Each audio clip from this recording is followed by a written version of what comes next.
পশ্চিমবংগত কংগ্ৰেছ আৰু টিএমচিৰ মিল নাই, যাৰ বাবে আমি ইয়াতে টিএমচিক বুদ্ধিজীৱীৰ সভা, এখন ৰাজনৈতিক পৰিকল্পনাৰ সভা বুলি ক'ব লাগিব, এখন কোনো নাগৰিক মঞ্চৰ সভা নাছিলে।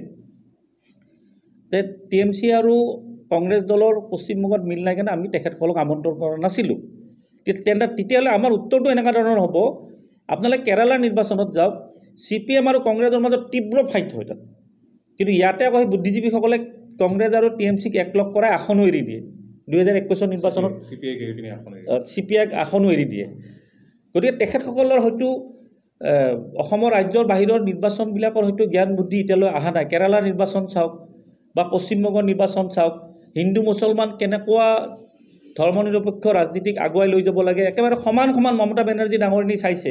আনকি আমাৰ অসমৰ প্ৰতি ভাল ভাৱ আছে কাৰণে মমতা বেনাৰ্জী ডাঙৰীয়ানী আমাৰ অসমৰে এগৰাকী জীয়ৰী, যিগৰাকী আগতে কংগ্ৰেছত আছিলে, সুস্মিতা দেৱ, তেখেতক দুবাৰকৈ ৰাজ্যসভাৰ সাংসদ দিয়াৰ পিছতো এই বুদ্ধিজীৱীসকলে এটাও ধন্যবাদ নজনালে যে আমাৰ অসমৰ পৰা যিহেতু ৰাজ্যসভাৰ এগৰাকী পশ্চিমবংগত ইমান নেতা থকাৰ পিছতো অসমত দিছে, তাৰ বাবে মমতা বেনাৰ্জীক ধন্যবাদ আজিলৈ দিয়া নাই।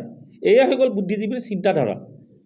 সেই গতিকে আমি ক'ব বিচাৰিছোঁ যে আজি আমাৰ উদ্দেশ্য অসমৰ বুদ্ধিজীৱীসকল তথা যিসকল সমাজসেৱক ৰাইজ, তেখেতসকলক আঘাত কৰাৰ কাৰণে নহয়।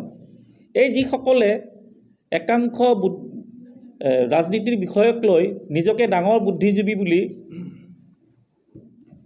ডাঙৰ ডাঙৰ সভা কৰি ডাঙৰ ডাঙৰ কথা কৈ থাকে, সেইসকলক আমি বুজাই দিব বিচাৰিছোঁ যে আপোনালোকে এই ধৰণৰ একপক্ষীয় আৰু নিজা স্বাৰ্থৰ সিদ্ধান্তবোৰৰ পৰা আঁতৰি থাকক, যাতে বিজেপিক পৰাজয় কৰাৰ কাৰণে সকলোকে সহযোগ কৰাৰ কাৰণে আপোনালোকে চিন্তা চৰ্চা কৰি আগবাঢ়িলেহে সফল হ'ব।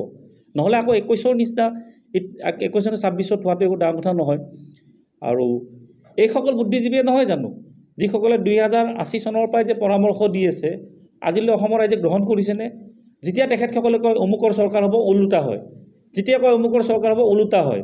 গতিকে ইমান দিনে গ্ৰহণ কৰা নাই, যদি এতিয়াও এই ধৰণৰ সিদ্ধান্তবোৰ লৈ থাকে আকৌ গ্ৰহণ নকৰিব। সেই গতিকে মই আজি আপোনালোকৰ সংবাদ মাধ্যমৰ জৰিয়তে এটা কথা ক'ব বিচাৰিছোঁ যে মই অলপ আগে UDFৰ কথাও ক'লোঁ যে UDF ধৰ্ম নিৰপেক্ষ দল নহয়, সাম্প্ৰদায়িক দল বুলি আমি মানি লওঁ। কিন্তু যদি তোমালোকে ৰাইজৰ দল, অসম জাতীয় পৰিষদ আৰু কংগ্ৰেছক একেখন মঞ্চত বহোৱা পাৰা, তে UDFৰ পৰা এটা তোমালোকে মতামত ল'ব পাৰা। আমি সমৰ্থন কৰা নাই UDFক, কাৰণ তেখেতসকলৰতো বিধায়ক আছে। সেই বুদ্ধিজীৱীৰ একাংশই আকৌ ৰাজ্যসভাৰ ভোটটো লৈ UDFৰ পৰা আকৌ ৰাজ্যসভাৰ সাংসদখন লয়, সাংসদৰ পদটো লয়, তেতিয়া কিন্তু ভোটটো লওঁতে লাজ নকৰে।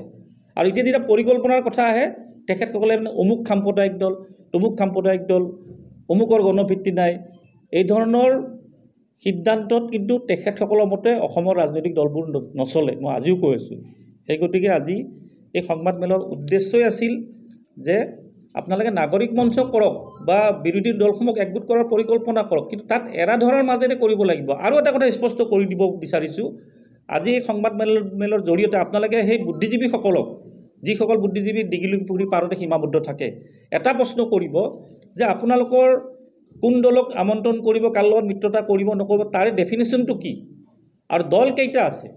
সদায় কৈ থাকে 16টা দল, আজিলৈ 16টা দলৰ নাম ক'ব নোৱাৰে। স্পষ্ট কৰি দিয়ক ৰাইজক যে আমাৰ বিৰোধী ঐক্য মঞ্চই হওক বা আমি উমৈহতীয়া প্ৰাৰ্থীত এইকেইটা দল আছে। এনেই ৰাইজকতো বিপথে পৰিচালিত কৰি লাভ নাই, স্পষ্ট কৰি দিয়ক। 5 মাহ পিছত নিৰ্বাচনী প্ৰচাৰ আৰম্ভ হ'ব।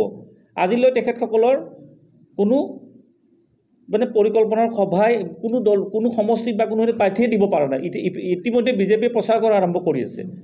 আৰু শেষত আমি এটা কথা গম পালোঁ যে যিখন সভা হৈছিল, এইখন বুদ্ধিজীৱীৰ নাগৰিক মঞ্চৰ সভা বুলি কেৱল নামতেহে হৈছিলে, আচলতে এইখন কংগ্ৰেছৰ নেতৃত্ব লোৱা সভা আছিল।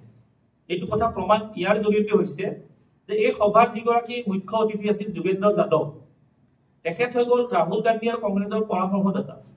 তেখেতৰ নিৰ্দেশ ক্ৰমেহে ৰাহুল গান্ধীয়ে ভাৰত জোড়ো যাত্ৰা আৰম্ভ কৰিছিল।